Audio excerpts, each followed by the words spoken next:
수업 스타일 아시잖아요. 이상한 얘기 많이 하는 거. 그래서 진짜 결석생이 있는 게 아니면 영상 안 찍거든요. 예, 그래가지고 중간에 들어온 학생들한테 좀 미안할 때가 있죠. 좋습니다. 그래서 오발탄 내용 우리 보도록 하겠습니다. 제가 지난주에 강조했던 내용은 맞아요. 이 철호라는 주인공에게 굉장히 부담되는 상황이 많이 있죠. 가족들이 제일 큰 부담이지. 어머니는 정신이 오락가락 하시고, 동생은 강도짓하는 경찰서에 잡혀가 있고, 아내는요, 애나타가 죽어버렸습니다. 여동생은 심지어 자신의 몸을 팔아서 돈을 벌고 있는 상황이에요. 그런 상황에서 그런 어떤 부담이 있다가 하나가 빵 터져버린 겁니다. 바로 아내가 죽은 사건이었겠죠. 그럼 그 과정에서 철호가 이제 살짝 어떻게 보면은 그렇죠. 정신을 놓치는 부분, 정신을 놓쳐가지고 이제 이상 행동을 좀 보이기 시작하는 부분이었어요. 계속해서 보자. 그래, 치과부터 한번 보도록 해보겠습니다. 장기판만한 흰 판에 빨간 페인트로 치과 라고 쓰여 있었다. 철호는 갑자기 이가 쑤시는 것을 느꼈다라고 하고 있습니다. 아침부터 아니 벌써 죄송해요. 연결이 잘 안 된다. 오케이. 봅시다. 아침부터 아니 벌써 전부터 훌떡훌떡 쑤시던 충치는 갑자기 아파왔답니다. 자, 그래서 이 소설에 출제된 부분, 교과서에 실린 부분은 아니었지만 이 소설을 통해서 우리가 알 수 있는 정보가 있습니다. 뭐다? 철호는 오랫동안 이가 아파왔어요. 지금 갑자기 아픈 게 아니라 오랫동안 아파왔습니다. 그럼 왜 치료를 안 했죠? 아이고, 저런 돈이 없어서 진짜 눈물 나네. 돈이 없어서 치료를 못 하고 있었던 거예요. 근데 이제 어떻게 됐습니까? 아내 죽었어. 이제 뭔가 막 정신도 이상해. 신경 쓸 게 없어. 그러니까 눈에 치과 보니까 뭐 하나 해결하자, 이빨 해결하자, 아마 이렇게 가버리게 되는 거예요. 계속해서 보자. 양쪽 어금니 아래 위 다 쑤셨다. 사실은 어느 것이 정말 쑤시는 건지도 분간할 수가 없었다. 저는 호주머니에 손을 넣어보았다. 만원 다발이 만져졌다. 그렇죠, 이 돈이죠. 혹시 학교에서 이 돈 왜 가지고 있는 건지 들으셨나요? 네. 맞아요. 안에 명언비 때문에 되게 슬픈 돈이에요. 동생이 몸 팔잖아요. 동생한테 받아보세요. 되게 눈물 나는 돈이에요. 근데 어쨌든 아내가 지금 출산 병원에 있어야 되니까 병원비로 가지고 있던 아내, 그러니까 몸 파는 동생한테 같이 빌려서 그 돈이었죠. 그 돈을 어떻게 썼습니까? 자기 이빨 뽑아버린 됐습니다. 계속해서 보죠. 철호는 치과 간판이 걸린 층계 2층으로 올라갔다. 치과 걸상에 머리를 젖히고 입을 벌리고 앉았다. 의사는 달가닥달가닥 소리를 내며 이것저것 쇠꼬치를 그의 입에 넣었다 빼었다 하였다 라고 하고 있죠. 달가닥 시에서는 중요하지만 뭐 소설에서는 출제가 될 수도 있고 안 될 수도 있습니다. 이렇게 소리를 흉내낸 말을 우리들이 음성상징어라고 하죠. 음성상징어는 모양을 흉내낸 의태어, 소리를 흉내낸 의성어, 전부 다 음성상징어라고 부릅니다. 그리고 여기서는 달가닥달가닥 소리가 훨씬 센 느낌이니까 의성어라고 볼 수 있어요. 즉 의성어, 의태어 둘 다를 음성상징어라고 부른다. 여기서는 달가닥달가닥이라는 의성어가 쓰였으니까 음성상징어가 사용된 부분이다. 이렇게 기억하시고요. 오케이. 그 다음 줄부터 계속해서 봅시다. 철호는 매시근하니 잠이 왔다. 매시근의 용어 설명은 옆에 쓰여 있죠. 아무런 생각도 하지 않고 입을 크게 벌린 채 눈을 감고 있었다. 좀 아팠죠? 뿌리가 구부러져서. 올려서 한번 보겠습니다.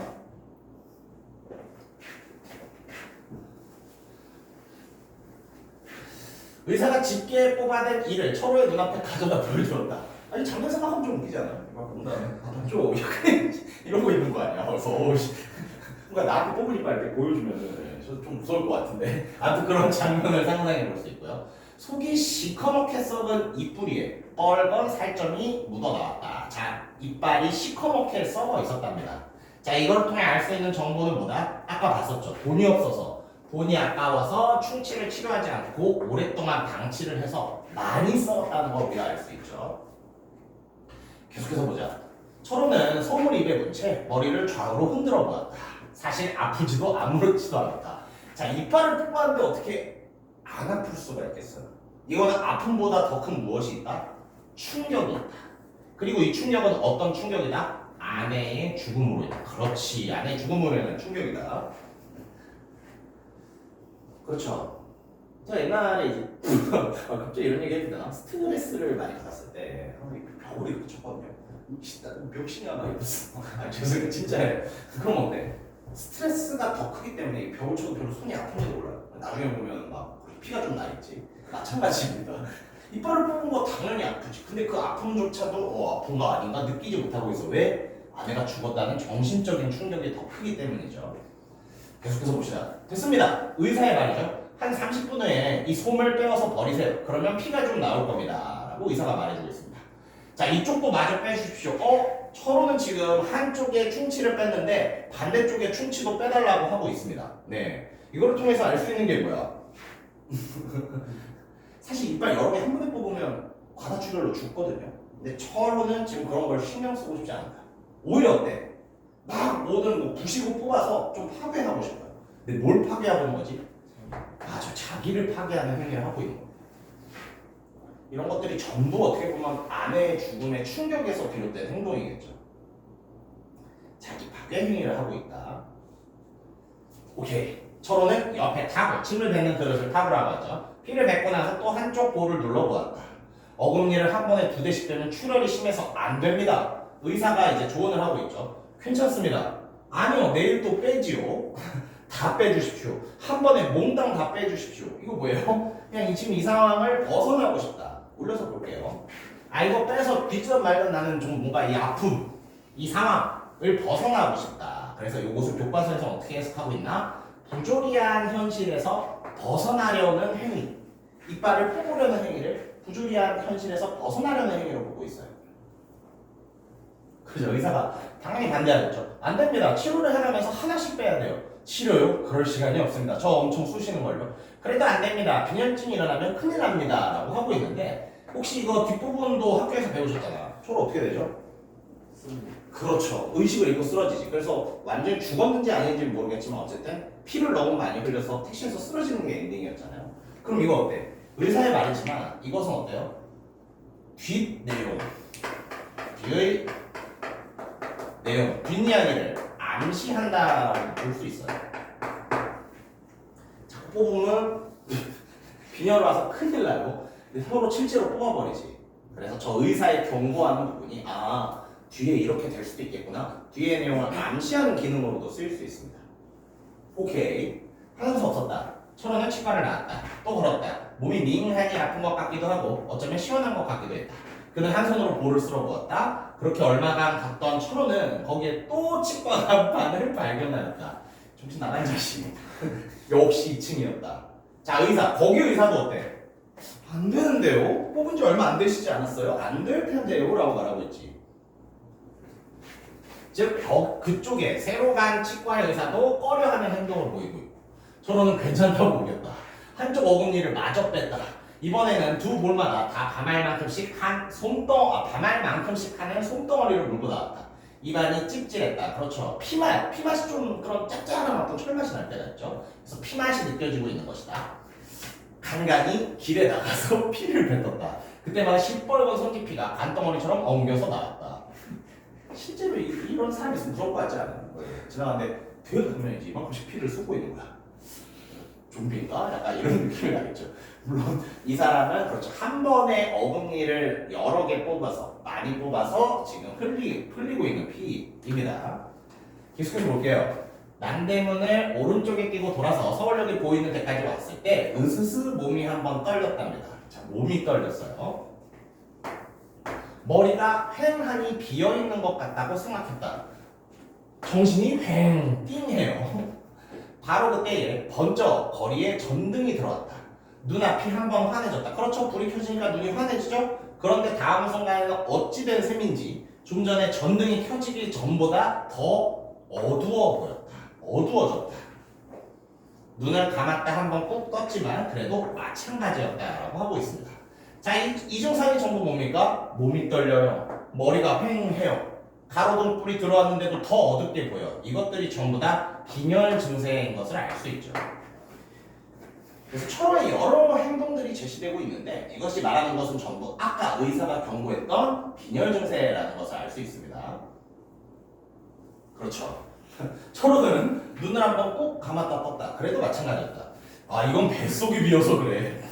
정신 나간 새끼지. 이거 나 배고파서 그런가? 약간 이러고 있어요. 이렇게 봤을 때 생각해봐요. 진짜 철호가 바보 멍청이라서 배고파서 그래 이러진 않았을 거 아니에요. 예, 지금 어떤 상황이다?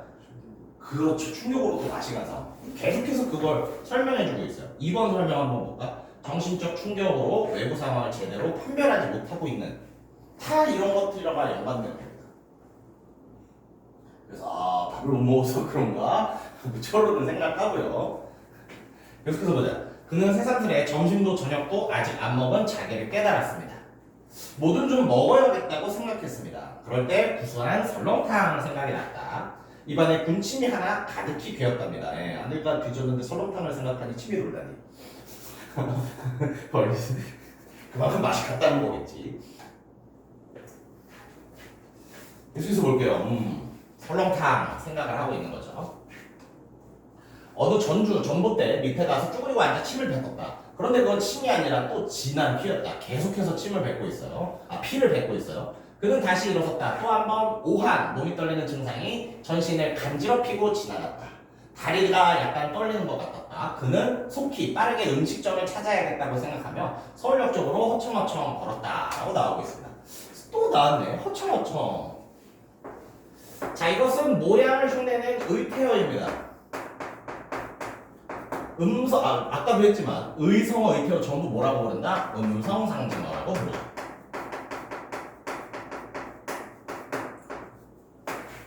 그래서 음성상징어, 의태어가 쓰인 부분. 아마 시였으면 꽤 중요한 출제 포인트가 됐을 텐데 소설에서는 뭐 음성상징어 물어볼 수도 있고 안 물어볼 수도 있습니다. 일단은 뭐 최대한 출제 포인트 될 수 있는 부분을 잡아볼게요. 설렁탕. 무슨 약 이름이 나는 것처럼, 약 이름인 것처럼 한마디 일러놓고는 그는 식탁 위에 엎드려 버렸다. 입안으로 또 찝찝한 물이 되었다. 피라는 거죠. 철호는 머리를 들었다. 음식점 안을 한번 둘러보았다. 머리가 아찔했다. 그는 일어섰다. 그리고 문 밖으로 급히 걸어 나갔다. 음식점 옆 골목에 있는 시궁창에 가서 쭈그리고 앉았다. 울컥하고 입안을 있는 것을 뱉었다. 그러나 이번에는 주위가 어두워져서 그것이 피인지 침인지 알 수도 없었다. 자, 그래서 심한 충격, 정신적 충격, 그리고 피를 흘리는 출혈 탓에 지금 구별하지 못하는 상황이 되겠고요. 그리고 이 부분 한번 이거 설명해보자. 혹시 그거 아시나요? 서술 방식에서 소설은 이제 서술자가 서술해주는 거잖아. 서술 방식에서 보여주기와 말하기 이거에 대해서 알고 있습니까? 이것도 한 번쯤 알아두는 게 좋아요. 보여주기는 뭐야? 서술을 해주는데 대화나 행동을 서술해주는 거고요. 말하기는요. 쟤는 병신이다. 이런 식으로 서술자가 직접적으로 어떤 이 인물과 관련된 것을 써주는 겁니다. 자, 이렇게 봤을 때 지금 이 부분에 읽을 때 어때요? 굉장히 세세하게 보여주고 있죠. 이걸 했다, 이렇게 생각한다, 이걸 했다, 이렇게 생각한다. 그래서 이 부분에서는 굉장히 세세하게 철호의 입장에서, 철호의 시선에서 지금 사건을 보여주고 있다. 이러한 성지가 나올 수도 있어요. 네. 그래서 지금 이 부분을 보면은, 자, 이 소설의 서술자 시점이 뭐였죠? 혹시 기억납니까? 3인칭. 그렇지, 3인칭? 3인칭 전지적 작가 시점이잖아요. 근데 어때? 이 부분 어떻게 보면은, 철호가 쓰는 글인가? 약간 느낌도 나고, 왜? 철호가 보고, 철호가 생각하고, 철호가 느끼는 현상들을 자세히 써주거든요. 그래서 이게 요즘 많이 나오는 어떤 출제 경향입니다. 요거를 잘 기억해 주세요. 철호의 시선에서. 3인칭 전지적 작가 시점을 쓴다고 하더라도 한 인물의 시선, 한 인물의 초점을 맞춰서 진행하는 부분이 있을 수 있어요. 그래서 요거 서로의 시선, 서로의 시선으로도 나올 수 있고 서로의 초점을 맞춰서 초점으로도 나올 수 있어요. 초점이라는 용어도 기억해 있고 서로의 시선에서 서로의 초점을 맞춰 사건을 보여주고 있다. 오케이. 그래서 굉장히 세세하게 서로의 시선에서 사건이 진행되고 있고요. 계속해서 내려가서 좀 보겠습니다.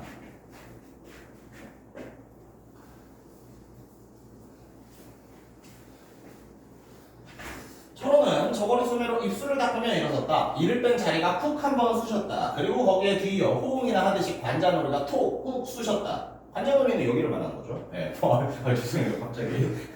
관자놀이가 쑤셨다. 철호는 아무래도 좀 이상하다고 생각했다.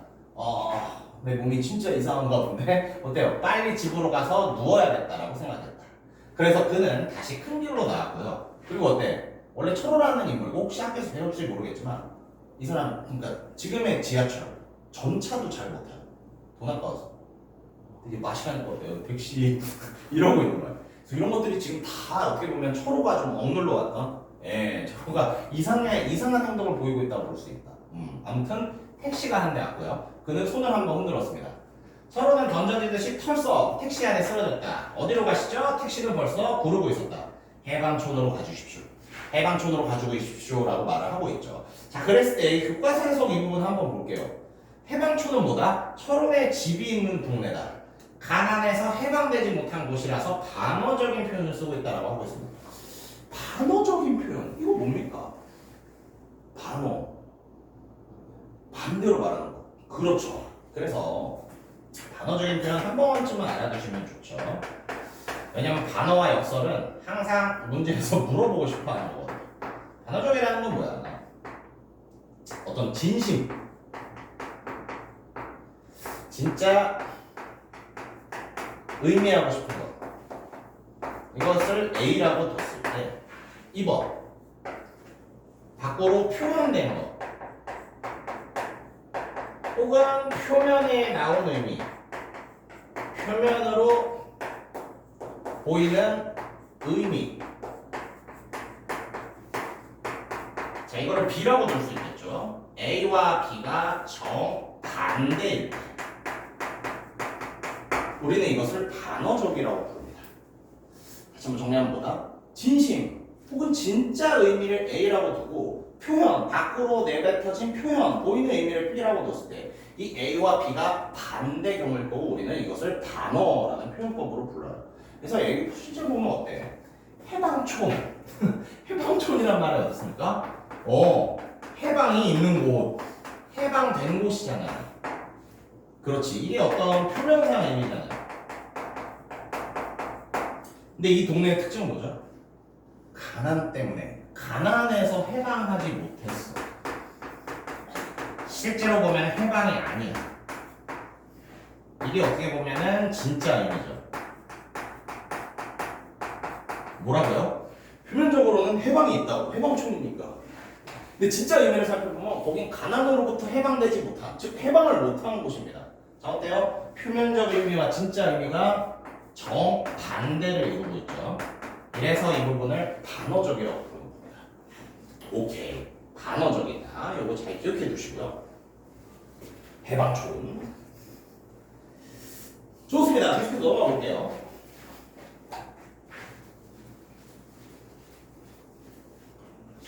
자동차는 스르르 속력을 늦추었다. 해방촌으로 가려면 차를 돌려야 하는 까닭이었다. 그렇죠. 택시를 탔는데 철호가 처음에 말한 목적지 해방촌으로 가려면 차를 돌려야 한답니다. 그래서 차가 멈춰졌어요. 운전수는 줄지어 달려든 자동차의 사이가 생기기를 노리고 있었다. 저만치 자동차 행렬이 좀 끊기길래 운전수는 거기에 끼어들려고 핸들을 잔뜩 비틀어 쥐었다. 운전수가 몸을 한편으로 기울이며 막 핸들을 틀려는 때 뒷자리에서 철호가 소리를 질렀다. 아니야, S병원으로 가. 이 S병원은 그렇죠. 친절하게 설명을 해주겠죠. 바로 아내가 죽은 곳입니다. 임신한 아내가 죽은 곳이에요. 그러면 어때? 이것이 의미하는 건 내가 지금 가진 목적지를 변경하고자 한다는 뜻이지.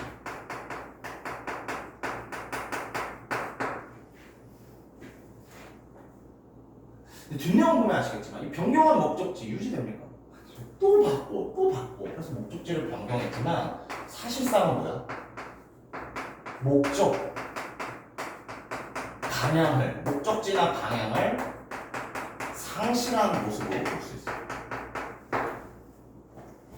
그렇죠. 소리를 지르며 S 방향이요 라고 목적지를 수정했지만 저거 오래 안 갑니다.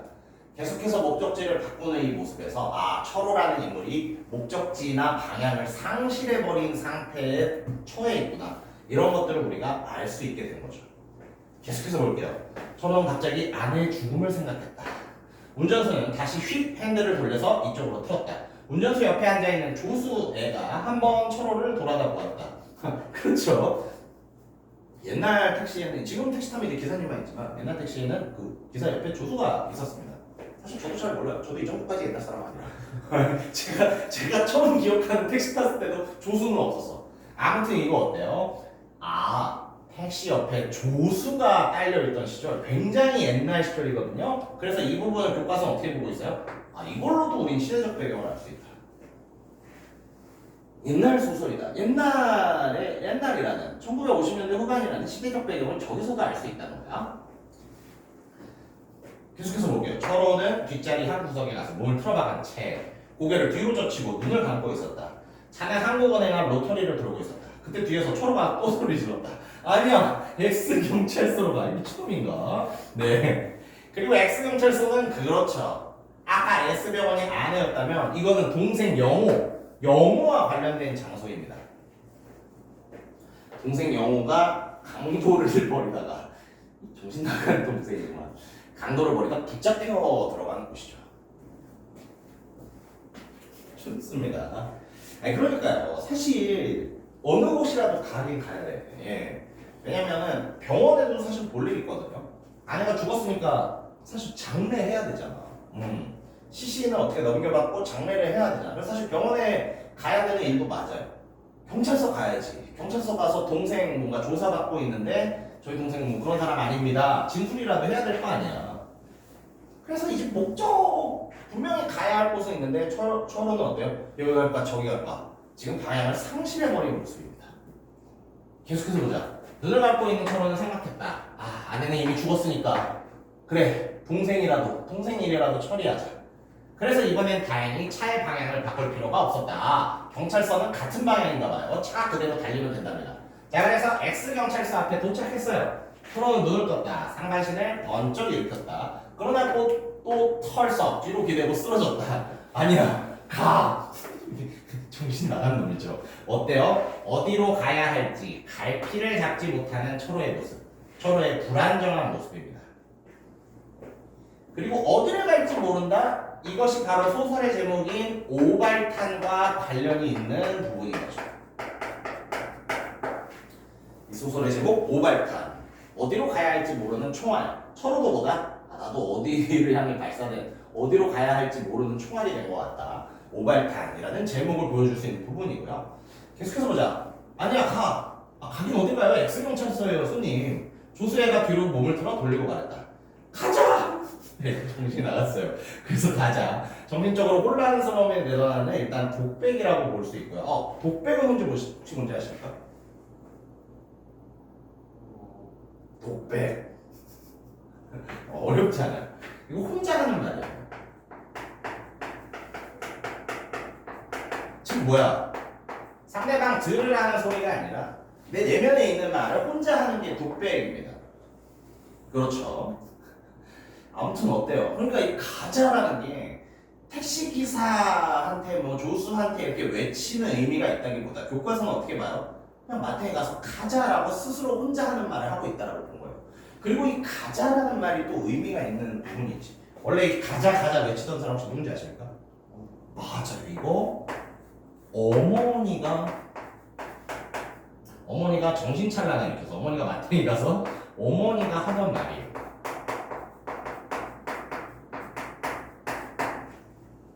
그렇지. 본능적으로 이제 어머니가 가자 했던 그 소리 서로도 어떻게 보면 좀 따라하고 있는 겁니다. 오케이. 그래서 그런 부분 체크해 주시면 되고요. 계속해서 볼까?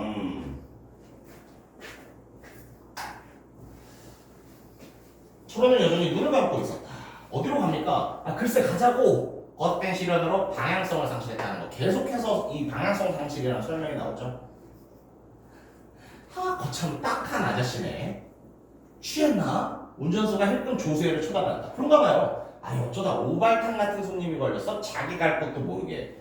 그렇죠. 오발탄 같은 손님. 일단 이 같은 이거 직유가 없을 때 쓰는 표현이에요. 손님이 뭐 같다? 오발탄 같은. 오발탄 같은 손님. 직유한 표현이에요. 즉 지금 철호를 오발탄으로 비유하고 있는 겁니다. 어떤 측면에서요? 행선지가 분명하지 않은 손님이라는 측면에서요. 어쩌다 오발탄 같은 손님이 걸려서 자기 갈 곳도 모르게. 운전수는 기어를 넣으면 죽는 걸 거예요. 서로는 까무렇게 잠이 드는 것 같은 기분 속에서 운전수가 중얼거리는 소리를 멀리서 듣고 있었다. 그리고 마음속으로 혼자 생각하는 거였다. 봅시다. 아들 구실, 남편 구실, 아비 구실, 형 구실, 오빠 구실, 또 직장에서는 계리사 사무실 서기 구실, 해야 할 구실이 너무 많구나 라는 표현. 즉 자기가 책임져야 할, 자기한테 부여된 역할이 너무 많다라고 느끼고 있는 부분이에요. 그래서 이 부분을 교과서 어떻게 해석하고 있습니까? 가장으로서 가족의 생계를 책임져야 하는 철호가 느끼고 있는 삶의 무게는 많을수록 무겁고 힘들죠. 그래서 여러 가지 구실이 소개되고 있고, 철호가 아빠가 느꼈던 여러 가지 구실이 소개되고 있고, 그것을 철호가 느꼈던 삶의 무게라고 표현하고 있습니다. 계속해서 보자. 그래, 난 네 말대로 조물주의 오발탄인지도 모른다. 조물주라는 건 뭐죠? 세상을 만든 신을 우리가 보통 조물주라고 불러요. 나는 신이 만든 오발탄인 것 같아. 그렇죠. 나는 조물주, 세상을 만든 신이 만든 오발탄인 것 같다. 정말 갈 곳을 알 수가 없다. 그런데 지금 나는 어디든 가긴 가야 한다라고 하고 있는 것이죠. 그래서 조물주의 오발탄이라는, 덕계 표시랄까? 조물주의 오발탄이라는 이 표현은요, 그렇지, 누가 표현한 게 아니라 자신의 처지를 규정했다. 즉 스스로에 대한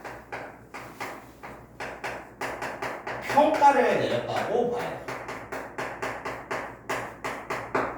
그렇죠. 일단 다른 사람이 너 오발탄 같은 사람이야 라고, 오발탄 같은 손님이야 라고 했지만, 이제 철호도 스스로 평가를 내리기에 스스로 자신의 처지를 한번 규정 지어 보니까 나는 신이 만든 오발탄이다 라는 생각, 스스로에 대한 평가가 드러나는 부분이고요. 계속해서 보자. 철호는 점점 더 졸려왔다. 다리가 저린 것처럼 머리의 감각이 차츰 없어져 갔다. 그렇죠. 이것을 어떻게 볼 수 있다? 철호 의식을 잃고 있구나 라는 걸 알 수 있죠. 의식을 잃고 있는 철호. 자, 이게 진짜 마지막 부분입니다. 철호는 또 한 번 귓가에 어머니의 소리를 들었다고 생각하며, 그렇지, 어머니가 맨날 외치는 소리 바로 가자라는 말이었죠. 철호는 어머니의 소리를 귓가에 들었다고 생각하며 푹 모로 쓰러지고 말았다. 차가 내거리에 나가았다. 앞 교통신호등에 빨간불이 켜졌다. 차가 섰다. 또 한 번 조수애가 뒤를 돌아보며 물었다. 어디로 가시죠? 그러나 머리를 푹 앞으로 숙인 철호는 아무 대답이 없다. 그렇죠. 고개를 떨군 채 아무 반응이 없어요. 의식을 잃었구나 알 수 있는 부분. 따르르 벨이 울렸다. 긴 자동차 행렬이 움직이기 시작했다. 철호와 탄 차도 목적지를 모르는 대로, 중요하죠. 목적지를 모른다. 계속해서 강조되고 있는 제목과 같은 오발탄과 같은 상태라는 걸 알 수 있어요. 목적지를 모르는 대로 행렬을 끼워서 움직이는 수밖에 없었다. 철호의 입에서 흘러내린 선지피가 흥건히 그의 와이셔츠 가슴을 적시고 있는 것은 아무도 모르는 채 교통신호등의 파란불 밑으로 차는 내거리를 지나가고 있었다라고 하고 있죠. 자, 그래서 이거 재밌는 부분은 결말이 어때요? 철호 죽었다. 철호 살아났다. 이게 아닙니다. 철호 얘 쓰러졌나? 얘 죽었나? 라고 생각하는 상황에서 뭔가 그런 거를 잘 보여주지 않은 채 그냥 차가 흘러가는 모습을 보여줘요. 자, 이거를 교과서 어떻게 해석하고 있습니까? 결말을 구체적으로 제시하지 않음으로써 어떤 상태가 나온다고요? 여운을 남긴다라고 소개하고 있습니다. 그렇지. 좋습니다. 항상 이러한 어떤 표현법을 공부할 때는 이렇게 공부하셔야 돼요. 또 이렇게 끊어서 봐야지. 자, 봐요. 제가 항상 강조하는 내용이죠. 결말을 제대로 구사하지 않은 표현법을 써서, 표현 방식을 써서 다 여운이 남긴다는 효과를 주고 있어요. 네. 그래서 고등학교 이제 문제, 그렇죠. 고등학교에서 표현법과 관련된 문제를 보면 다 그렇게 이루어져 있거든요. 어느 문제도 뭐 예를 들어서 대표적인 거야. 대꾸법을 쓰고 있다. 이렇게 안 물어봐요. 대꾸법을 씀으로써 안정감을 주고 있다. 이런 식으로 물어보지. 그래서 항상 공부를 하실 때도 결말을 알려주지 않는 표현, 이것만 공부하실 게 아니라 결말을 알려주지 않음으로써 사람들한테 여운을 남기는 효과를 주는구나. 이런 식으로 논리적으로 구성하면서 공부하셔야 그렇죠. 오래 기억도 나고 저 관련된 문제도 잘 맞출 수 있습니다. 아무튼 오발탄의 엔딩, 결말 부분이 여운을 남기고 있다. 왜? 구체적으로 안 보여주니까 이 부분 잘 기억해 주시기 바랍니다. 좋아요. 그렇게 해서 쭉 살펴봤고 중요한 부분 참고자료 이거 하나 볼게요. 이거는 저 무조건 보기 문제로라도 나올 수 있다고 생각하거든요. 왜냐면 솔직히 말하면 이 부분이 오발탄에서 가장 중요한 장면이에요. 근데 마침 교과서에 안 실렸어. 굉장히 중요한 장면으로 형이랑 그 동생 철호, 영호랑 철호가 대화를 나누는데 지난 시간에 한번 했을 거야. 영호와 철호가 대화를 나누는데 이 대화 속에서 알 수 있는 게 뭐예요? 둘이 반대. 둘이 어떤 차이를 알 수 있어. 어떤 차이를 알 수 있어? 영호는 양심 같은 거 지키면 좋지만 없어도 된다라는 입장이고요. 철호는요. 그래서 사람이 양심을 지켜면 살아야지. 가능하더라도 양심 힘들어도 지켜야 한다는 입장입니다. 그래서 진짜 좀 멋있는 대사들이 많거든요. 여기는 안 소개했지만 그런 대사도 있어요. 뭐였지? 양심? 그건 여자의 머리카락의 리본 같은 거예요. 뭐야? 있으면 예쁘지만 없어도 살 수 있다. 그런 묘사를 계속 해줘요. 그렇죠. 아무튼 그런 묘사를 계속 해주는 그 영호와 철호 대화를 통해서 이 양심이 이 사회에서 필요 없다는 영호와 양심을 지키며 살아야 한다는 철호의 차이가 굉장히 잘 보이는 부분인데요. 자, 그 부분의 영호의 대사가 이런 식으로 출제 부분이 아님에도 이렇게 또 추가로 넣어준 겁니다. 중요할 수밖에 없겠죠. 이 대사 한번 볼게요. 저 형님의 그 생활태도 잘 알아요. 여기서 말하는 형호는 그렇죠. 철호를 말하는 거지. 주인공. 철호 형님, 저 형님의 그 생활태도 압니다. 가난하더라도 깨끗이 살자는 거 깨끗 좋죠. 그런데 형님 하나 깨끗하기 위해서 치르는 식구들의 희생이 어처구니없이 크단 말입니다. 자, 뭐예요? 여기서의 깨끗이 살자는 양심과 똑같이 생각하시면 되죠. 즉 동생이 하는 말은 뭐야? 너가 양심 지키고 사니까 식구들이 희생을 치르고 있는 거야. 어떤 식으로 희생을 치르면? 가난으로. 여기서 말하는 식구들의 희생은 가난이래요. 형, 양심 지키면 좋죠. 근데 형이 양심을 지키고 사니까 가족들이 가난하다는 희생을 치르고 있는 겁니다. 이런 분 이렇게 주장하는 분이 계속해서 봐. 근데 이거 가족들만 희생을 치르는 걸까? 아니요. 철호도 양심을 지킴으로써 희생을 치러요. 그 부분이에요. 헐벗고 굶주리고 형님도 그래요. 형님 자신만 해도 그래요. 형님도 양심을 지키면서 살아가니까 충치 하나 해결해보지 못하고 이가 쑤시면 치과에 가서 치료를 하거나 빼버려야 하는데 형님은 충치 하나 처치하지 못하잖아요. 그렇죠. 이거 그럼 치과를 가야 되는데 형님은 그것을 참고 있어요. 나 얼굴이죠. 얼굴을 잔뜩 찌푸리고 아파 뒤지겠는데 참는단 말입니다. 왜? 치료비가 없으니까. 즉 가난하니까. 왜 가난해? 양심 지키려 하니까.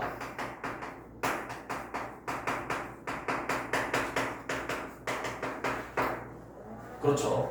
요 관계가 계속 성립하고 있습니다. 재밌는 소리가 나네요. 저거구나. 좋습니다. 좋습니다. 그래서 이 대사 실제로 소설에 실리지 않았지만 이런 식으로 추가로 해준 대사예요. 왜? 모발탄에서 가장 유명한 부분이라서.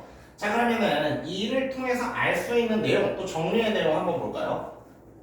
아, 중요한 거 나와. 철호의 충치. 충치가 의미하는 게 뭐냐? 충치가 의미하는 게 뭐냐? 가난과 절망 속에서도 끝내 현실과 타협하지 못하는 양심. 그리고 뭐예요? 그 양심을 지키기 위해 감내하는 고통. 충치는 뭐라고요? 그렇지, 양심. 그리고 또 충치는 뭐다? 그 양심을 지키기 위한 고통. 충치가 의미하는 것, 문제 나올 수도 있습니다. 그래서 이 대사를 봤을 때 충치의 의미를 지금 해석해준 부분이라고 볼 수 있어요. 충치의 의미는 뭐다? 양심. 양심을 지키기 위한 고통. 이것들이 충치로 표현된 겁니다. 오케이. 그래서 이 워낙 유명한 영어의 대사 부분이 이렇게 출제가 됐다. 이렇게 보기로 나왔고, 이 부분에서 우리는 이 소설에서 충치는 양심이자 그 양심을 지켰을 때의 고통을 말하는 거구나. 그걸 알 수 있습니다. 그럼 마지막에 이 충치를 꼬아버리는 행위는 또 이 해석에서 어떻게 볼 수 있을까? 그렇지. 고통을 뽑는다도 되고, 이제 양심 몰라가 되기도 하는 거예요. 양심을 지키려는 그것을 꼬아버린다는 거니까. 예, 그것도 역시 정리해놓은 내용이 있습니다. 좋습니다. 이렇게 해서 전문 한번 살펴봤고요. 예, 다시 한번 좀 중요한 내용들 한번 체크를 해보도록 할게요. 우리 이제 소설 중요 내용 보면서 이 정리해놓은 내용 보면서 중요한 내용 좀 보도록 하겠습니다. 자, 일단은 교재 259라고 써있는 페이지 돌아가 보죠. 259페이지에서 이 중요한 내용은 오른쪽에 이 배경 내용 한번 봅시다. 자, 이 내용. 그러니까 우리 중학교 때 맨날 뭐 외우잖아요. 소설 구성의 3요소는 인물 사건 배경이로 그거를 그렇게 외우게 시키는 이유가 그렇지 실제로 문제로도 인물이나 사건에 대한 배경을 문제로 봐야 돼요. 그렇지 그만큼 소설에서 배경은 중요하다. 자 근데 배경은 보통 두 개로 나눌 수 있지 않습니까? 바로 시간적 배경과 공간적 배경으로 나눌 수 있지. 시간적 배경과 공간적 배경으로 나눌 수 있어요. 자 그럼 그랬을 때 이 소설의 배경이 문제가 나온다면 어떤 것들이 이제 올바른 설명, 정답이 될까? 여기 있는 설명들이 정답이겠다. 한번 볼게요. 자 일단 시간적 배경은 어때요? 1950년대 말. 혹시 알고 있나요? 전쟁 언제 끝나는지 알고 있습니까? 아닙니다. 45년에는 일제강점기가 끝났지. 6.25 전쟁 언제 끝났습니까? 오! 비슷해요. 하지만 달라요. 전쟁이 6.25가 1950년부터 53년까지 했어요. 그러니까 어때? 전쟁이 끝난 지 아직 10년도 안 됐어. 기껏해야 한 5, 6년 됐어. 그러니까 어때요? 이 시대적 배경을 썼다는 건 전쟁에 관련된 이야기를 하고 싶다는 겁니다. 근데 전쟁도 전쟁 자체보다 어때? 전쟁이 끝났어. 전쟁은 끝났지만, 자, 전쟁은 끝났지만 어때요? 여전히 상처가 아물지 않아요. 그 상처가 아물지 않은 모습이 여러 사회 문제로 나타나고 있어요. 자, 이 소설의 시간적 배경인 1950년대는 뭘 의미한다? 전쟁이 끝났지만 여전히 사회 문제가, 전쟁으로 인한 사회 문제가 있던 시기. 하나 더 있어요. 전쟁이 끝난 이후에는, 전쟁을 겪고 나면 항상 가난한 사람들이 많아지지. 자, 그래서 뭘 설명하고 싶다? 전쟁이 끝나는 바람에 삶의 터전을 잃어버린 사람. 자, 이 사람들이 바로 실향민으로 소개되죠.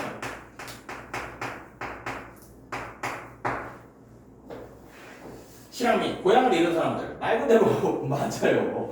북한이 고향이었는데 떠난 사람들이 이제 실향민이 되는 거지. 오케이. 그래서 이 실향민, 철원의 가족들이 실향민이었죠. 자, 이런 사람들에 대해서 이야기하고 싶어서 1950년대 말을 배경으로 썼고요. 또 어때요? 극도의 물질적 궁핍. 맞아요. 가난을 이야기하기 위해서. 전쟁이 끝났지만 이어지는 가난을 이야기하기 위해서 1950년대를 배경으로 설정한 겁니다. 자, 시간적 배경 봤으니 공간적 배경 봐야죠. 공간적 배경의 중요한 점은 뭐야? 바로 해방촌입니다. 해방촌은 어떤 것이다? 아, 판잣집 있는 거. 판잣집 보셨습니까? 네. 저도 나도 실제로 본 적이 있나? 저도 실제로 판잣집은 못 봤어요. 말 그대로 진짜 그냥 벽만 만들어 놓은 집이야, 판자로. 네. 해방촌이 어떻다? 그런 판잣집들만 있는 집이라고 합니다. 저런. 좋아요. 두 번째, 철호의 가족들을 비롯한 얼마나 또 나왔죠. 실향민들이 극도의 가난을 느끼는 공간이다. 실향민들이 가난을 느끼는 공간이다. 그래서 해방촌으로 설정한 것은 실향민들, 고향을 잃은 사람들이 가난을 겪고 있는 문제를 보여주려고. 자, 이를 통해서 시간과 공간적 배경을 이제 종합하면 어떻게 됩니까? 왜 이 배경을 설정했어요? 일단 가장 중요한 문제는 뭐다? 전쟁이요. 전쟁이 끝났지만 여전히 사회는 절망적이었다. 전쟁이 끝났지만 절망적인 사회 분위기가 있었다. 오케이, 또 뭘 보여주고 싶다? 남북 분단, 그렇죠. 휴전선으로 인해 분단이 됐죠. 그래서 고향을 잃은 실향민, 얘네들이 어떻게 살아? 비참하게 살고 있다는 걸 보여주고 싶었다. 자, 그래서 50년대 해방촌을 배경으로 선정한 이유는 무엇인가? 전쟁으로 인한 비참함, 전쟁으로 인해서 생긴 실향민, 이런 것들을 보여주고 싶다라는 게 이 소설의 배경에 대한 정보였습니다. 좋습니다. 배경 역시 중요한 출제 포인트가 되니까 잘 기억해 주시고요. 자, 요 해석도 한번 볼 필요가 있어요. 넘어가서 이게 몇 페이지냐면 260페이지에 왼쪽에 정리해 놓은 한 내용 한번 봅시다. 자, 철호는 왜 충치를 다 뽑아버렸을까? 일단 간단하게 생각하면 맛이 가서요. 아내가 죽어가지고 맛이 가서. 하지만 이것도 어때요? 문학에서는 조금 더 해석을 하고 이걸 문제로 물어보는 경우가 있죠. 잘 봅시다. 철호는 왜 충치를 다 뽑아버렸는가? 바로 심리, 감정 상태가 변화했기 때문이다. 왜 변화했어요? 돈을 아끼며 참아왔는데 뭐 했죠? 불행이 일어났고 그걸 막을 수 없었어요. 뭐라고요? 지금까지는 아내건 동생이건 뭔가 일을 해결하려고 열심히 노력해왔는데 어때? 결국 아내가 죽었고 동생 강도 저질러버렸고 터져버렸어. 그러니까 어때? 아, 나는 못 막는다. 그러니까 어때? 다 포기하고 충치를 뽑아버리게 되는 거야. 그래서 충치를 뽑았다는 행위에는 불행을 막을 수 없었기 때문에 요게 이제 정답으로 쓰일 수도 있습니다. 충치 왜 뽑았다? 노력했지만 불행을 막을 수 없어서. 요것도 정답 선지가 될 수 있어요. 좋습니다. 이것도 기억해 주시고요.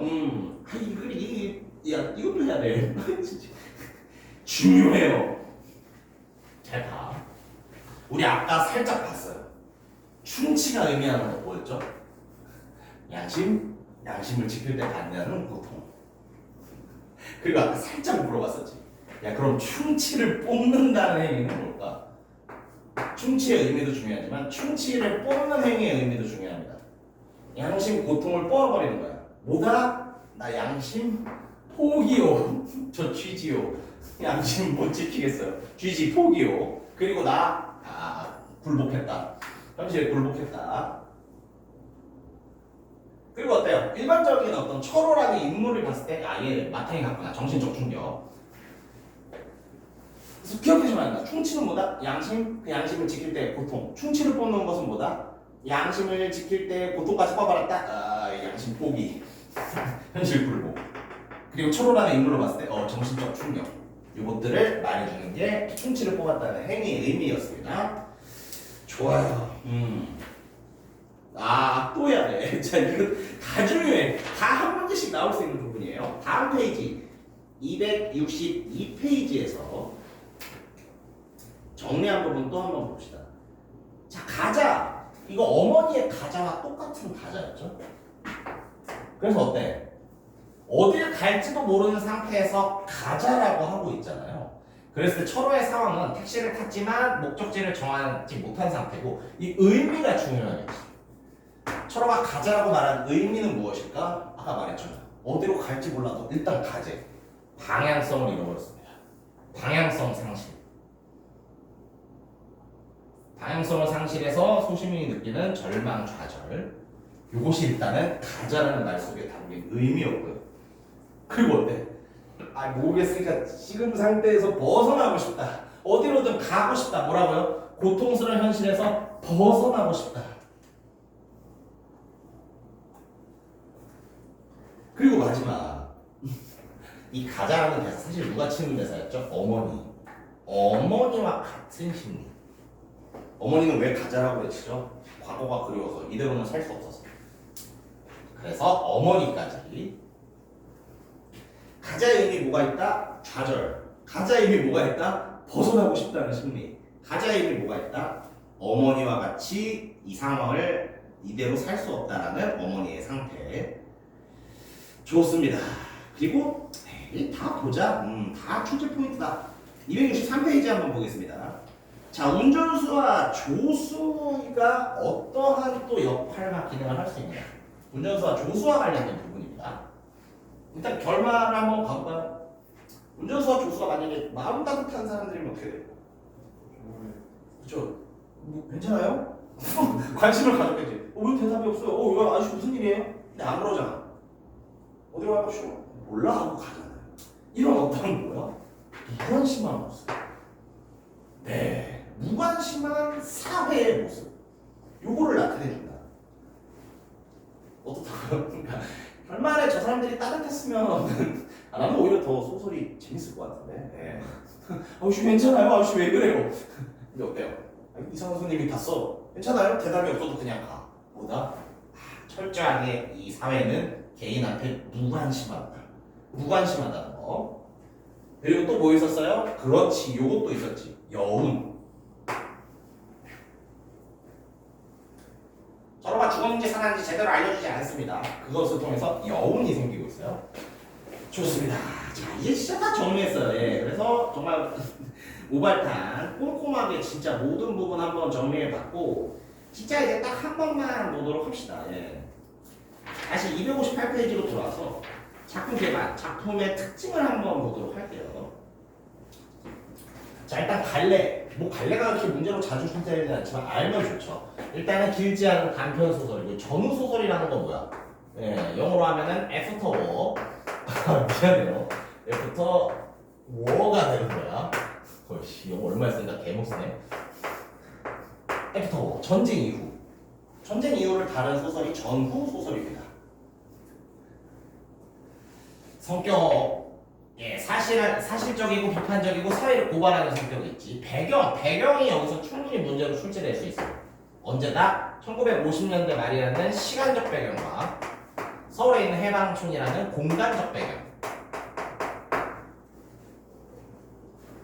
그리고 아까 저 시간과 저 공간을 설정한 이유는 봤었죠? 저 시간대를 설정한 이유는 뭐야? 전쟁 이후에도 계속되는 고통. 이 공간을 설정한 이유는 뭐야? 가난한데 하필이면 뭐 어떤 사람들의 가난? 고향을 잃은 사람들의 가난을. 그래서 이런 것도 계속 기억하면서 보시면 되고요. 시점, 전지적 작가 시점이다. 근데 부분 철호에 초점을 맞춘 부분이 많습니다. 전지적 작가 시점 잘 기억해 주시고요. 자, 이제 중심 소재를 말하는 거죠. 월남한 일가의 비극적인 삶. 주제는요, 전후 한국 사회의 빈곤과 부조리, 현실 비판이라고 나오고 있고요. 특징은요, 이것도 기억하세요. 이게 굉장히 사실적으로 묘사해요. 이 소설을 보면 마치 뭔가 다큐멘터리 한 편을 본 느낌이 들기도 하죠. 굉장히 사실적으로 묘사했다. 이걸 잘 기억해 주시고요. 좋습니다. 비유를 통해서 주제를 압축적으로 더낸다. 특히 비유가 잘 쓰인 부분.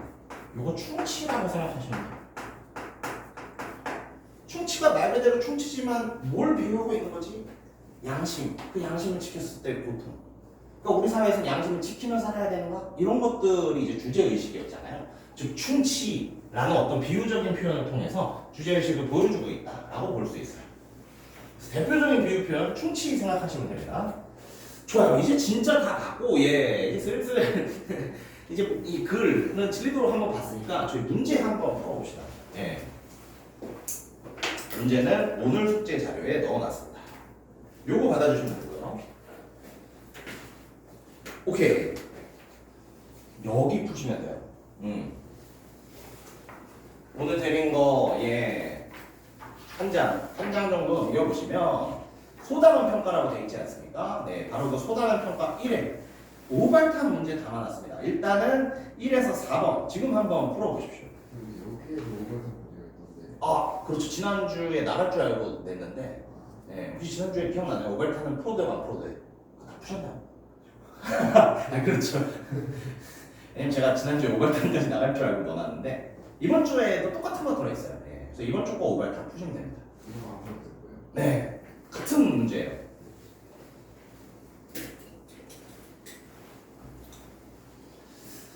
좋습니다. 일단은 1에서 4번 한번 풀어보십시오.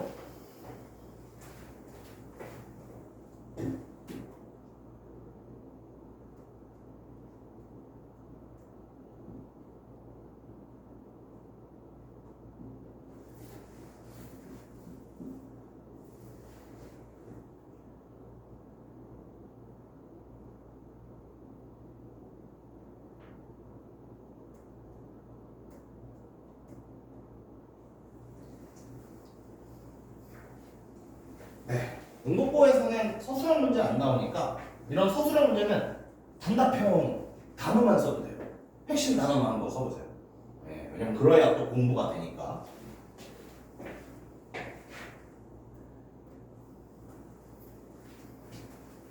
시간 배경, 공간 배경. 아까 지겹게 좀 했었죠.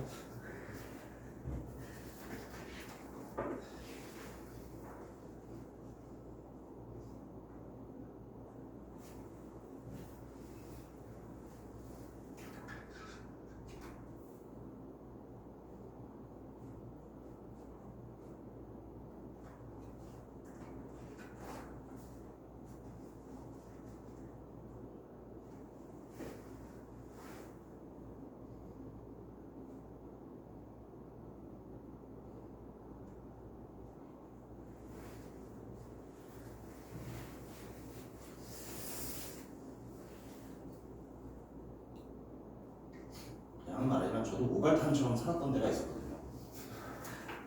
원래 하고 싶은 게 있었는데 그거를 이루지 못하고 이제 약간 마탱에 가서 처음처럼 살았지.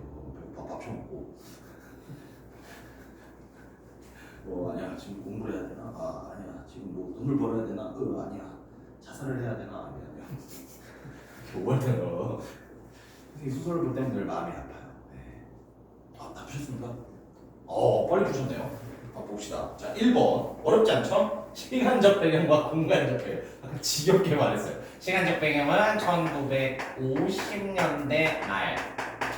그렇죠. 왜? 전쟁이 끝났지만 상처는 계속되는 걸 보여줘요. 공간적 배경은요. 서울의 해방촌이었지. 왜? 실향민들. 월남한 사람들이 얼마나 비참하게 사는지 보여줘요. 공간 배경에 대한 문제 항상 잘 기억해 주시고요. 2번으로 한번 가보겠습니다. 좋아요. 이 글의 서술상 특징으로 가장 적절한 것은 서술상 특징 읽으면서 문제를 답을 찾아내면 되죠. 정답이 쉽게 나왔습니다. 정답은 1번이었죠. 공간의 이동에 따른 인물의 내면 심리. 그렇죠. 철호가 뭐 집으로 가려고 했다가 다시 회사로 가려고 했다가 어디로 가려고 했다가 다시 치과 갔다가 설렁탕집 갔다가 택시 탔다가 엄청 많은 공간을 이동을 하고 그때 철호의 내면 심리가 굉장히 잘 드러나고 있습니다. 그렇죠. 이거 아는지 한번 볼까? 3번 요약적 서술 뭐야? 이거 요즘 중요해. 요약적 서술이 뭐죠? 요약해서 맞아요. 아니 근데 정말 간단한 건데 요약해서도 간단한 건데 일단 이 요약적 서술도 요즘 자주 나오고 있으니까 알아두셔야 될 게 일단 서술이잖아. 서술이라서 1번 서술자의 서술 부분이야. 서술자가 있었던 일을 서술자가 탁 하고 보여주는 거예요. 서술자의 서술 부분이고 자연스럽게 뭐가 나타나요? 그렇지. 요약하니까 시간의 압축이 일어납니다.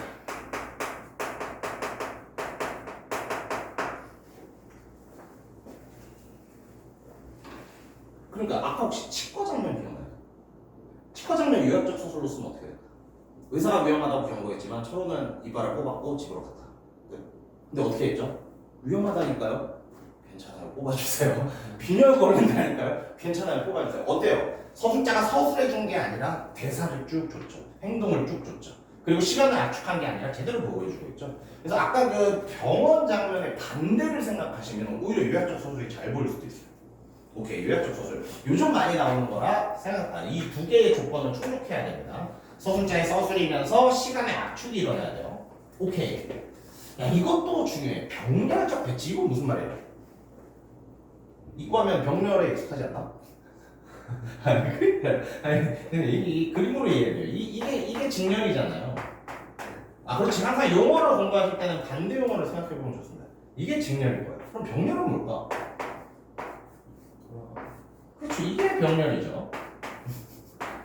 맞지? 나 문과식으로 무식하게 말한 거 아니지? 이게 뭐겠어요? 요거를 이해하기 위해서는 동시의 사건을 병렬적으로 구성하고 있다. 이거는 그냥 시간의 흐름에 따라서 쭉 써준 거고, 요런 게 이제 병렬이 되는데, 제 병렬의 특징 생각해보세요. 저는 항상 추리소설로 설명하거든요. 예를 들어서 추리소설이 있다고 생각해봅시다. 추리소설. 추리소설의 제목은 교실 살인 사건이에요. 그럼 어때? 보통 어떻게 보여줘? 시간의 흐름대로 쭉 보여주나? 아니죠. 교실의 모습 보여줬다가 이 교실에서 살인이 일어나고 있는지도 모르고 해맑게 웃고 있는 운동장의 모습을 보여줬다가 운동장만 보여주나? 이 뭔가 범인이 살인을 할 거라는 친한 걸 예측하고 범인을 추적하고 있는 탐정이 있는 곳을 보여주지. 어때요? 살인이 일어나고 있을 때 운동장과 그때 탐정은 어디에 있는가? 나란히 보여주고 있죠. 이런 걸 병렬적 구성이라고 해요. 동시에 사건을 병렬적으로 구성하고 있다. 예, 그래서 추리소설 생각해보시면 뻔합니다. 근데 이 소설은 어땠죠? 그냥 철없죠. 그래서 이거는 병렬적으로 제 배치가 성립할 수가 없어요. 네, 그래서 이제 뭔가 이런 거 보실 때, 나 이게 뭔지 잘 모르겠다 하는 게 있으면은, 이런 식으로 좀 개념을 확실히 파악해두면은, 나중에 또 나와도, 나중에 또 병렬이 뭐였지? 이런 게 아니라, 이런 모양이 병렬이야. 추리소설을 생각해보면 쉽게 알 수 있어. 이런 생각으로 이제 공부를 하시면은, 그렇죠. 효율적으로 공부를 하실 수 있습니다. 좋습니다. 그래서 2번 문제 정답 한번 살펴봤고요. 3번 문제 한번 가볼까? 철호가 중치를 뽑는 행위를 의미를 이해한 내용. 예. 그리고 이거 아까 뭐예요? 예. 아까 그 교과서에 실렸던 부분, 빨간 글씨로 실렸던 부분이랑 조금 더 위아래로 넣은 거예요. 똑같아요. 예. 그렇게 깨끗이 사는 게 주제가 양심이라고 했었죠. 근데 양심 때문에 희생, 고통을 겪게 되는 거야. 그 내용입니다. 그럼 그렇게 봤을 때 사실 우리는 답을 이미 알고 있지. 충치를 뽑는 행위.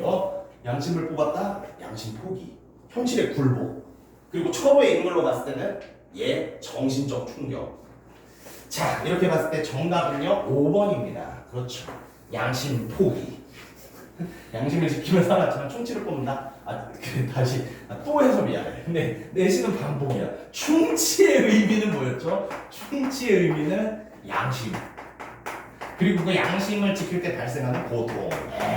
이제 자다가도 생각하겠죠. 내시는 반복이야. 좋습니다. 4번 문제 한번 가보죠. 이 글에서 알 수 있는 내용이 아닌 것은 4번 문제. 철호는 그렇죠. 알 수 있는 내용이 아니면서 문제 정답은 4번이었습니다.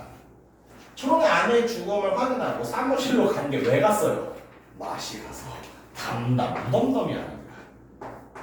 정신적 충격 때문에 아무 반응을 못한 것이 무덤덤했다라고 그러면 잘못했어요. 오케이, 좋습니다. 그래서 진짜 간단한 문제들이었죠. 좋아요. 할만했을 겁니다. 자, 그러면 한 세트만 더 풀어봅시다. 5에서 7번 문제 역시 한번 풀어볼까요? 5에서 9번입니다. 죄송해요. 5에서 9번 문제 한번 풀어보십시오.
좋아요.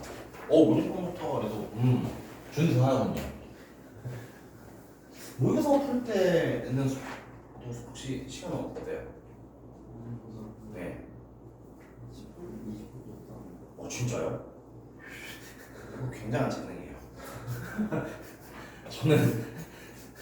저는 이제 고3 재수 다 했지만 마지막까지 항상 나 5분 정도 부족한 거 아닌가 진짜 계속 긴장했었거든요. 왜냐면 저 사실 모의고사 보면은 항상 5, 6분 부족했어요. 마지막 질문은 그냥 찍어요. 네. 근데 진짜 약간 사람이 신기한 게 고3 수능 때도 재수 수능 때도 다행히 시간 다 맞췄습니다. 네. 긴장하면 좀 빨라지나봐요. 그래서 네, 시간 읽는 속도가 그래도 굉장히 준수한 것 같아요. 아주 좋아요. 자, 일단 5번 문제. 그래서 알 수 있는 내용이 아니라서 이거 정답 좀 치사합니다. 정답은 4번이에요. 왜 4번이냐? 서론의 이전에 먹은 점심과 저녁이 부실하라. 일단 안 먹었어. 점심과 저녁 굶었습니다. 너무 치사하지. 그리고요, 어때요? 설렁탕 주문했는데 그거 먹었습니까? 아니요. 갑자기 피 쏠려서 못 먹었어. 나와서 그냥 피 뱉었어. 그래서 굉장히 치사한 문제인데, 요거 요거가 정답이었고요. 6번으로 가보겠습니다. A에 대해 이해한 내용으로 가장 적절한 것을 물어보고 있죠. A는 어떻죠? 택시기사와 그 택시기사의 조수가 철호에 대해서 저런 알 수 없는 놈이 걸렸어. 자기가 어디 갈지도 모르는 놈이 걸렸어. 라고 하고 있죠. 그리고 정답은 4번입니다. 그렇죠. 아까 그 결말 부분의 의미에서도 나왔지만 얘네들이 인정이 많았다고 한다면 소설이 되게 재밌었을 거야. 하지만 인정 없는 모습, 누구한테도 무관심하고 오히려 성가시게 여기는 모습, 이런 것들로 인해서 사회가 개인한테 관심이 없다, 이런 것들을 우리가 또 알 수 있었죠. 6번 문제 정답 4번이었고요. 좋습니다. 7번 문제로 넘어가 볼게요. 7번 문제에서는 역시 이것도 출제 부분은 아니지만 어머니가 가자 외치는 부분이고 그 어머니의 가자에 어떤 의미가 있는지를 파악하는 부분입니다. 한번 볼게요. 이 가자, 이건 진짜 어머니가 외치는 소리거든요. 학교에서 배웠습니까 혹시? 어머니 거의 약간 뻐꾸기시게 하루 종일 가자! 뭔가 좀 잊혀질 때 좀 가자! 맨날 그러거든요. 그렇죠. 그래서 어때요? 이제 환청이 들리는 거야. 철호가 집 쪽으로 가까이 갈수록 그게 진짜 환청처럼 계속 들리는 겁니다. 가자, 돌아가자. 그럼 이 돌아가자의 의미가 무엇인가? 의미는 뭐냐? 바로 옛날로 돌아가자. 그렇죠. 두 개. 고향으로 돌아가자, 옛날로 돌아가자. 그래서 이 가자는 공간의 의미도 있고 시간의 의미도 있어요. 이들 북한에서 도망쳐 왔죠. 북한이라는 공간에서 얘네 땅도 가지고 있었거든. 근데 북한에서 땅 가지고 있으면은 그쵸, 부자에다가 이제 사실 해방하면서 그런 놈들 땅 다 뺏어서 이제 죽이고 그럴 건데 진짜 그래. 거기는 어떤 사유를 인정하지 않는 상황이야. 그래서 이런 사람들이 남한으로 많이 들어왔지. 아무튼 어때요? 그래, 부유했던 그 과거 북한이라는 공간으로 돌아가고 싶다. 추가로는 어때요? 그렇죠. 부유했던 그 옛날 시간으로도 돌아가고 싶다. 그래서 어머니의 가자에서는 지금의 공간과 시간을 다 벗어나서 이상적이고 옛날 행복했던 때로 돌아가자의 의미가 있다는 겁니다. 그에 대해서 철호는 뭐라고 반응하고 있어요? 어머니가 또 그에 대해서 부연 설명이 있는 겁니다. 어머니 입장에서 어머니 못 가요. 그렇지, 우리가 말이죠. 어머니 못 가요. 왜 못 가? 이해를 못 해. 38선이 뭔데 못 가? 38선이 뭐 하늘까지 막고 있니? 내가 간다는데 왜 막아? 그렇죠. 이 부분 그래서 어머니 말이 어떻게 보면 맞아요. 38선 눈에 보여? 아니요, 이게 그냥 우리 의식 속에 그어놓은 선이야. 야, 걔가 하늘까지 막고 있어? 나 가는데 누가 막아? 라고 하고 있지만 실제로 막히죠. 그래서 어머니는 그렇죠. 이 분단에 대해서 살짝 정신 나간 상태에서 이런 대사를 하는 부분이 있었습니다. 자, 그랬을 때 정답은 2번이었습니다. 기억하니요? 철호의 가자와 어머니의 가자 모두 뭐다? 지금 이대로는 살아갈 수 없다. 벗어나야 한다. 철호의 말에는 또 그렇죠. 벗어나고자 하고 싶은 어떤 절망 같은 것이 들어있다고 했었지. 좋습니다. 그래서 그거가 들어있고요. 니은과 기억. 이거 5번 선지는 좀 재밌을 수 있겠는데. 니은은 기억과 달리 절망과 자존감을 드러낸다고 했었는데 기억, 니은 둘 다 그렇지, 갈 수 없는데 가자라고 했으니까 기억도 니은도 둘 다 절망 좌절이 있다고 볼 수 있습니다. 좋아요. 8번 문제 한번 봅시다. A에서 E에 대한 설명으로 적절하지 않은 것은 그렇죠. 이 답도 굉장히 쉬웠어요. 정답은 5번이죠. 답변하고 싶지 않아. 철학은 대답하기 귀찮아 이게 돼버리잖아요. 근데 철은 어때? 피를 많이 흘려서 의식을 잃었기 때문에 대답을 못한 거였지. 그래서 이렇게 생각하면 그냥 생각만 해볼게요. 진짜 그 시사 말 거는 거 개 귀찮네. 답변 안 해야지. 이게 정답이 아니었으면 그게 그런 소리가 되는 거겠죠. 좋습니다. 그리고 9번 오발탄이 상징하는 의미를 써라 라고 나오고 있는데 어렵게 쓰실 필요 없습니다. 오발탄은 뭐다? 이런 키워드가 들어갔습니다. 방향성을 상실한 것이다.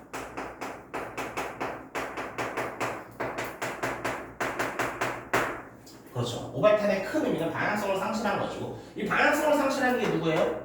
철호의 상태이다.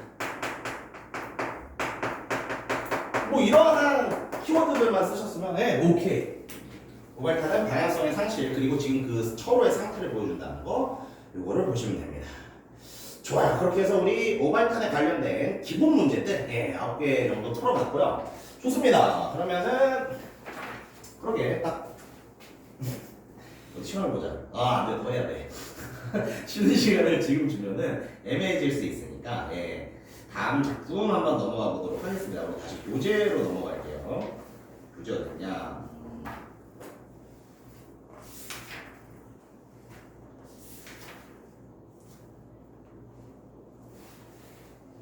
여기 있네요.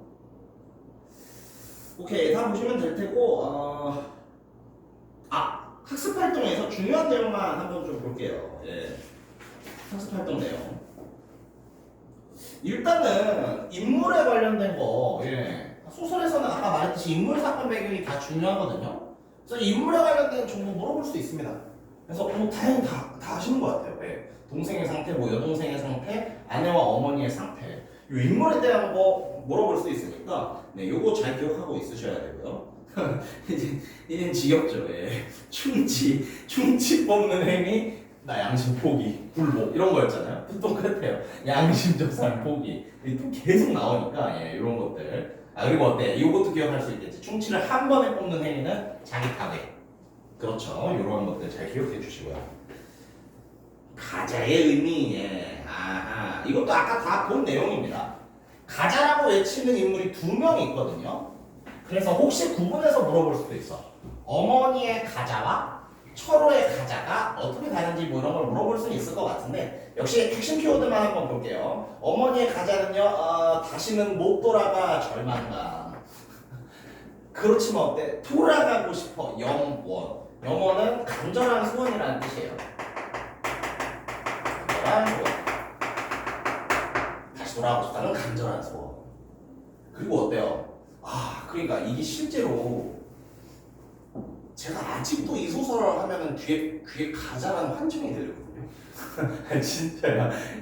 제가 이거 왜냐면 소설로도 봤지만 이거 아실지 모르겠는데 한국 영화 오발탄이라는 영화도 있습니다. 근데 이게 흑백 영화거든요. 진짜 옛날 영화. 한국 영화가 전설 같은 영화예요. 그래서 나는 이걸 흑백 영화로도 봤고 그리고 또 뭐냐면은 또 뭘로 봤냐면 저희 고등학교 때 라디오 드라마로 들었어요. 왜냐면 그때 저희 고등학교 선생님이 너희들 읽기 귀찮지 하고 이런 라디오 문학관 같은 걸 틀어줬거든요. 그럼 또 오래 기억에 남아. 근데 소설도 소설이지만 이 영화나 라디오 드라마 했을 때 내 귀에 남는 거 가자! 그거밖에 없어. 아니 둘 다 어머니가 연기를 개잘해. 그래서 가자! 이것만 계속 하거든요. 그래서 오발타임은 가자! 하는 그 소리만 기억나. 자 그럼 어때요? 내가 그 철호가 쪽에 불행함을 떠올렸을 때 가장 먼저 떠오르는 건 정신 나간 어머니의 가자라는 소리야. 즉 어머니의 가자라는 소리는 어두운 분위기를 더 심하게 만들어준다. 이렇게도 쓸 수 있어. 그래서 가자의 의미, 절망감, 돌아가고 싶다는 간절한 소원, 그리고 어두운 분위기를 더 잘 보여준다. 철의 가자는 아까 봤었죠. 방향성을 잃었다, 좌절했다. 절망과 좌절이 있다. 그리고 벗어나고 싶다는 그것의 표출이다. 그리고 마지막 어머니와 비슷하다. 이것도 아까 했던 내용입니다. 네, 그렇게 볼 수 있겠고요. 이거는 보기 문제로 나올지 안 나올지 조금은 애매하지만 그래도 한번 살펴보겠습니다. 왜냐면 선생님들이 학습 활동의 이러한 시대적인 내용들을 그냥 보기 해서 문제로 내는 경우가 꽤 있어요. 너무 역사적인 내용이라 사실 약간 애매하긴 한데 대충 한 번만 보겠습니다. 그렇죠. 6.25 전쟁 1950년대 후반은 어떤 시대였냐. 일단은 전쟁이 끝나고 나서 이산가족 생겼지. 그치. 그리고 어때요? 문자 당연히 부족하겠지. 문자가 부족하고 아이고 또 슬프게도 물가마저 올라요. 물건은 부족한데 물가가 올라. 가난한데요. 지금 너무 끔찍하네. 근데 월급은 미안해요. 이 녹화하고 있는데 이런 말을 근데 물가는 죄송합니다. 1950에서 드디어 50년대 후반 나왔죠. 경제가 나아진 듯 했지만 어때요? 다시 불황이 시작되었대. 실업자들 많이 발생했다. 자, 사실 이 글에서도 철호의 동생 영호는 사실상 실업 상태였죠. 왜냐면 군대에서 제대했는데 몸이 좋지 않아서 취업을 못하고 있었잖아. 그래서 실업자 이런 것들도 나올 수 있고요. 그리고 어때? 농산물 가격 폭락시켰다. 자, 이러면요, 쌀 싸지니까 좋은 거 아니에요? 아니, 농민들이 망해버려요. 쌀 사줘서 개꿀이 아니라 농민들이 망해버리는 슬픔이 일어나요. 그래서 아무튼 그치 50년대 후반의 모습들이 제시는 되었지만 그렇습니다. 그리고 이 부분을 한번 보자. 이 소설의 공간적인 해방초. 해방초는 주로 누가 살았다? 해외에서 귀환한 동포 그리고 아까 철원의 가족인 월남한 사람들. 이 소설 속 철호의 가족들의 모습이자 철호스 가족 이들을 이루는 말이 바로 실향민이었죠.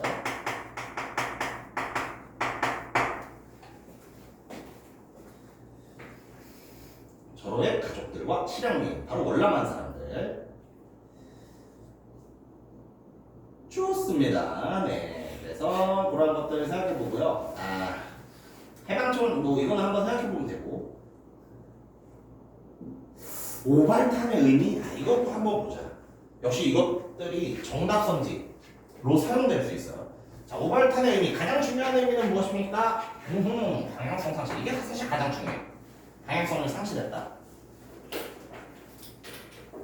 그런데 또 추가로 말할 수 있는 의미들이 있어. 그건 바로 뭐다? 전쟁 때문에 밀려나서 가난 속에 살아가는 소외된 사람들. 뭐라고요? 전쟁 때문에 밀려나서 가난하게 살아가는 소외된 사람들을 또 오발탄으로 볼 수 있다. 그리고 어때? 이게 중요하지. 내 의지로 빛나는 거야? 아니에요. 누가 썼는지 모르겠는데 잘못 발사됐다고. 자신의 의지와 상관없이 통제 불능한 현실에 내몰려 해결 능력을 상실한 사람. 이것도 오발탄이 될 수 있어. 내가 썼어? 아니요. 누가 썼는지 몰라요. 나는 그냥 잘못 발사된 거야. 자신의 의지와 무관한 상황.